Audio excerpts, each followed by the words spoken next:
Minggu ni untuk player dalam segmen ni, ini barang yang first time aku bawa dalam Borak Borak Botak. Player yang aku ada hubungan yang baik dengan dia sebelum episod ni juga. Selalu jumpa dekat stadium. Dia orang yang friendly. Apart from bola sepak, aku rasa dia as a human being, dia orang yang sangat mesra, mudah nak berkawan, mudah nak bertegur. So aku ada huge respect untuk dia. Orang boleh kata family man juga. So dia pernah main dekat England, tapi dia pernah duduk dekat Itali. Dan kalau kau Google nama dia, asal daripada Australia. So barang rare ni, banyak negara dah mention. Kita nak pergi jumpa dia kat depan tu. Jom.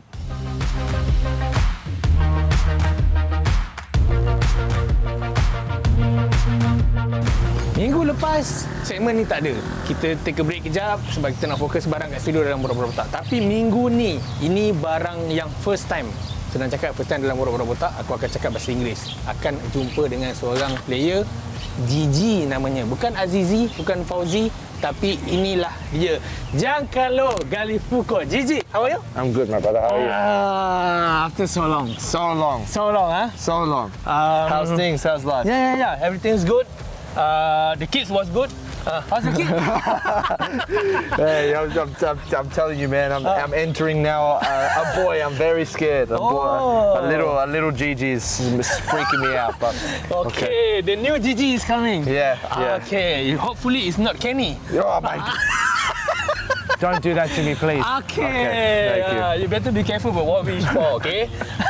So, Gigi, last time you with me on camera, but I met you in stadium, right? Yes. But this time, this garden, the beautiful scenery. Yes. But then, I don't want to talk about the Kuala Lumpur. Okay. I don't want to talk about Kuala Lumpur. But I know you've been with Tottenham Hotspur. Straight away from this. Okay. So, talking about Spurs, right? Yes. We know how Spurs go, baby. Yeah. They're a bit Spursy. Sometimes they always say, you previously, I can say that, Tottenham Hotspur, club, they always bottle the trophy. But then, last season, lesson learned. Thank you very much. Thank you very much. After 17 years, they got the first trophy. But what's the difference that you can see between maybe the 5 years or 10 years ago or during your time compared to now, Spurs? Well, I'm gonna say that Ange, let's give. I want to give a big clap to him because he win a trophy, then he gets sacked. Okay, this is crazy. This is crazy for me. This is crazy for me. But to be honest, like when I was there, just staying in around the six was more than enough. Okay. Was more than enough. You know, when I first signed there was Harry Redknapp. Okay. And you know we were just like Champions League was a dream. Okay. And then all of a sudden, now fast forward, and the period that Ange was there, it was about trying to play like entertaining football, attacking football, and then now this is where like it's hard to be a Spurs fan because now I'm seeing Frank take a completely different approach. Yeah, obviously. A completely different approach, and for me, I'm having a lot of discussions with Spurs fans. I'm saying, okay, which one did you want? Okay. Which one did you want? Because Ange, every game was blockbuster. Okay. I'm gonna knock you out, or you're gonna knock me out, but it's heavyweight title match, you know? No nonsense, manager. You know, crazy. Whereas Frank is like, he focused a lot on set pieces. Yes. He focused a lot on defensive compactness, and the season has started well. Yeah. But Ange got us a trophy that way. So you know, like I'm really conflicted. Like I don't really know which one I want. Okay. But Daniel Levy is already not there now. Yeah, he's gone. Okay. He's gone. Talking about Spurs. What age are you during your time at Spurs? I signed just before my 18th birthday. Okay. And I leave when I'm 21 to go to Swansea. Yeah. So from there until now, who's your favorite player from Spurs? You got all-time favorite from there? Yeah, I have one. But I only play with him for 6 months. But I have one. Who? So at my time, I had like Gareth Bale go superstar. Okay. I had You had a training session with him? Well, every day he destroyed me, bro. Every day he destroyed my confidence, bro. I have Christian Eriksen. I have all of them. Okay. But the first day I come there, I passed my medical, and they put like 11v11. So you do reserves versus the first team. Okay. And I play me, midfield because I was playing midfield at the time. Me, Tom Carroll, and Massimo Luongo midfield, and we versed Luka Modric, bro. Ah, seriously? Bro, when I tell you, I put 100% effort. I could never catch him, bro. I could never catch him. I could never touch him. I could never tackle him. Like he have eyes here, bro. He was incredible. He was incredible. And I'm 18, bro. A bundle of energy. He is by far, like close up, by far the best player I've ever seen. I want to talk the other player, but since you mentioned about Modric, right? I think he's 40 years old now. Yeah. And he's at AC Milan. Everyone's saying that, he's finished. His time at Real Madrid, he's done. But no, just look at the recent match. I know. Play against Napoli. I know, he broke my heart. I know, he broke my heart. Because if anybody knows, Napoli is actually the team I die for. And he broke my heart, but this guy is 40 years old. But he's like a maestro that I don't want to give anything, but just look at me on field. Yeah. But that's IQ, bro. That's IQ. That you don't need. Some players, they transcend that. You know, like I feel like, and I don't want to talk about Kuala Lumpur, but you know, there's players who your physical attributes is your game. Yeah. Okay, I'm tall, I'm fast, but then there's some players that are just above that, and the Modric's of this world, the Toni Kroos's, they get into this place where they know the Zanetti for Inter Milan. Yeah, correct. You know, correct. they can read the game so easy, bro. And he really pissed me off because Napoli lose, but he looked like he could do 4 more games, bro. Last time, I think Vicente Del Bosque once said about Sergio Busquets. He said that if you want to watch the football match, just look at him. Is it the same with Modric? Yes, because you see like he's another one. Busquets isn't physically like incredible. He's not. But he's very slow, huh? He's very slow. Yeah. But his IQ. He read everything. He know. He's scanning. He's aware. How do you beat that, bro? You can't beat the brain.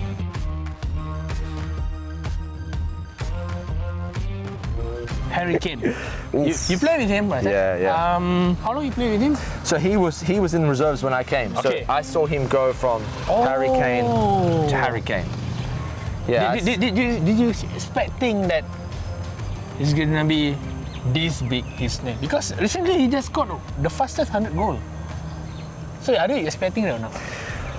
Not really, and I know this is like, it sounds like a motivational story, but to be honest, when I got there, he was a little bit chubby, he wasn't playing. I remember the Leicester City, when he got to Leicester. He was going on loan, I was there, he went on loan to Leyton Orient, this is League One, you know, he's not really playing well. Yeah.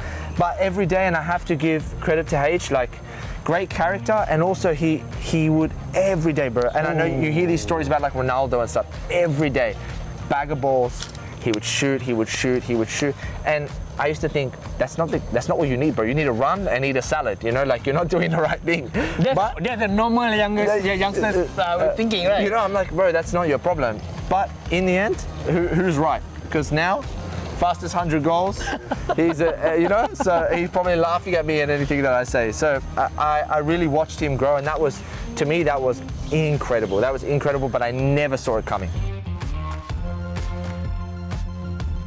Just now you said you start as a midfielder. Yeah. What makes you switch to centre back? So I played, before I went to Italy, I played in Turin. So I played for Torino. They were in like 2nd division at the time. And I was like 67, 68 kilos. I was like a skinny little thing. Played as like a number 8, like a box to box. I always had like a good like fitness. And then when I came to England, bro, everybody is like this. Like they're huge, bro. They're absolutely massive. And I when I first came there, I did this. I signed in January. I spent 6 months. And I start pre-season with the first team. And this in my 2nd season, and they basically said, "Hey, too skinny. Seriously, you're not big enough. You need to start putting on a lot of muscle. You need to start putting on a lot of muscle." And I was saying like, man, I've never been called small in my life, you know? Like I've always thought I was a pretty tall kid. They said, no. So they start pumping me every day. I had to do gym, protein shake with every meal.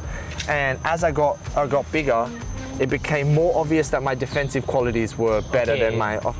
And then they started to say, hey, maybe a defensive midfielder, maybe that's better for you. And then, do you remember Villas-Boas? Yeah, Villas-Boas.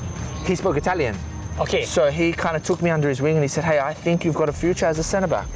And that's how my whole career changed, bro. So Villas-Boas, the one that changed your position? Yeah. Ooh. He said, oh, I think that's your best attributes. Yeah, I'm really great. I wish I could see him again to say thank you, because my career took such a good trajectory after that. But you start from maybe the kids age, maybe during your early days as a midfield. Obviously, you're gonna have your own idol, right? Yeah.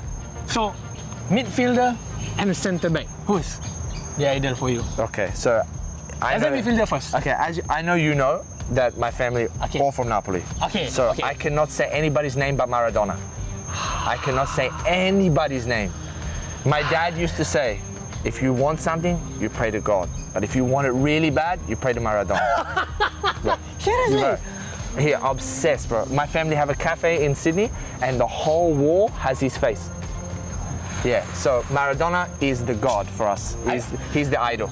I know Maradona got such a huge impact in Napoli, in Yeah. Naples. But I didn't expect it from a father tell their kid just like this. Yeah, yeah. You know how many times, like, you know when people tell stories like, oh, on Sunday my dad would come home from work and we'd watch a movie together. Okay. My dad would show me tapes of Napoli games. Look, tapes of Argentina games. Make me watch Maradona, bro. And I just sit there like 6-year-old, 7-year-old. Like, Giancarlo, look. Yeah, this is my whole life, bro. My whole life. So for me, idol and midfield idol, Maradona. But centre back? But centre back, now I don't know about you, okay? But for me, I know everybody say Virgil van Dijk, Not me. but not my favorite. Okay. Because I like defenders that prioritize the team. For me, Virgil van Dijk is a very, very good defender. Okay. But how many times you see him, they do a 2v2 and he stick to his man, he leave there. Correct. I want someone who die for the team, Yeah. bro. That's the kind of defender that I love, you Okay. know? And for me, it was Cannavaro. Cannavaro was this tall, Yeah. and he fight everyone, bro. He would run out of the line to cover you, no matter what team he played for. That for me is the guy. That's crazy. You? Let's remember that he's the last one centre back won the Ballon d'Or. Is it? But me, Paulo Maldini. Yeah. Okay. Because my favorite Because unbelievable, national yeah. team is Italy. Oh, Yeah. You can see the Calvo stuff, right? Yeah. That's Okay. why, Now that makes sense. Okay, that makes sense. That's why. Let's move on to a bit of Kuala Lumpur. Okay. Thank you. Okay. So this season, this is gonna be your 5th season, is it? Yep. Oh, 5th season. Yeah. So how's everything? Because we know KL City. KL City, they played in the AFC Cup final last time. I think in the recent years, Yeah.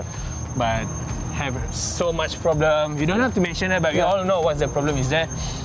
But how privileged for you to play for KL City actually? You know why I don't mind saying the problem? It's because I actually hold it like a badge of honor. Okay. Because I think to myself, even with those problems, we still managed to do what we did. That's crazy, man. You know, and that's why, like, I can sit here and this show could go on for 2 hours and I could talk to you about every single player because I'm so proud of them, and we did all that with many challenges. And every day when I came to training, we would still smile. Like let's say me and Zafri and Kamal Azizi.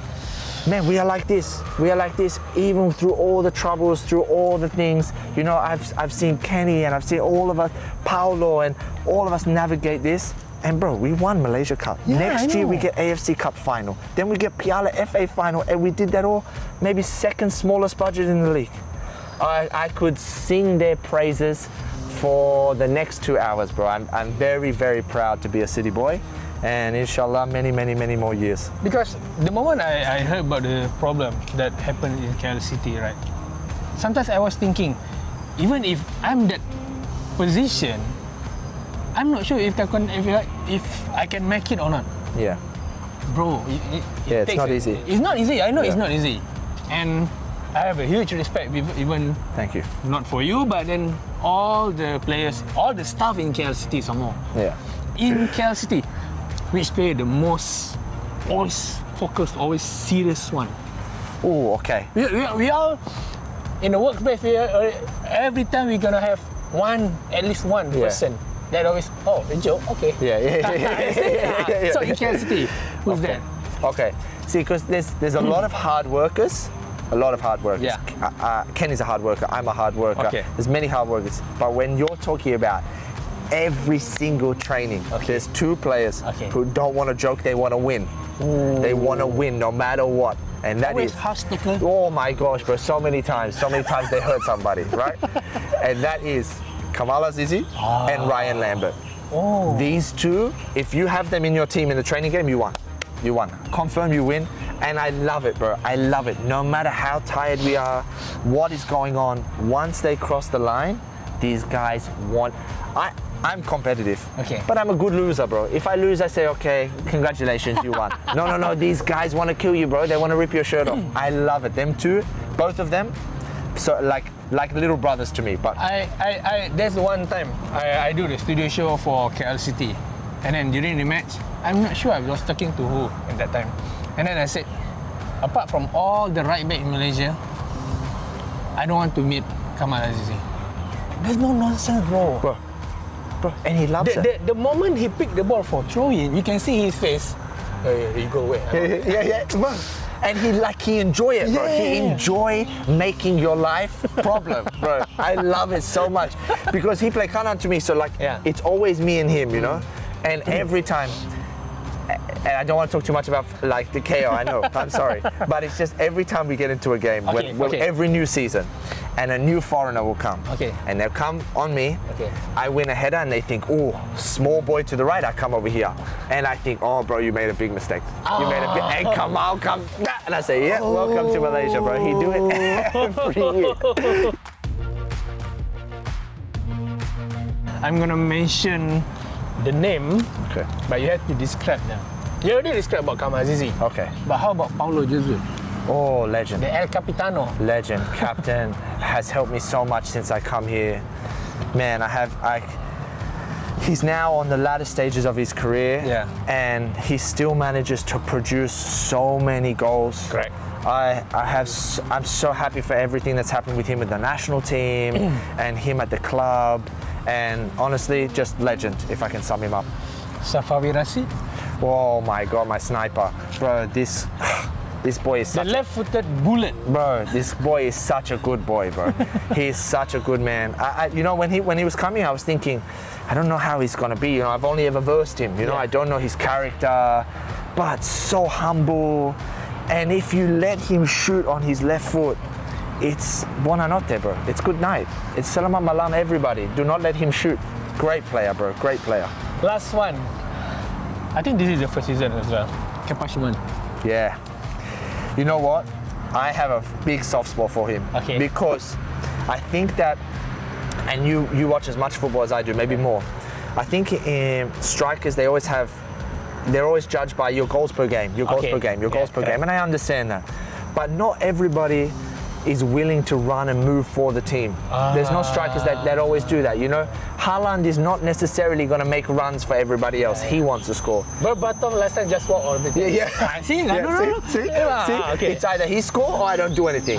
Whereas for me, Kepa fights so much for the team. He brings players aside. So for me, he's the most selfless striker I've ever played with, I think. Ooh, good time. Thank you so much, Gigi. Thank you so much for the story, for the Kamal Azizi stuff, for the Kane.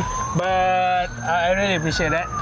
Thank you for having me. All I can say is all the best for this entire season. Thank you. Hopefully, maybe KL City can reach another final. Yeah, finger crossed for that. But thank you so much every time.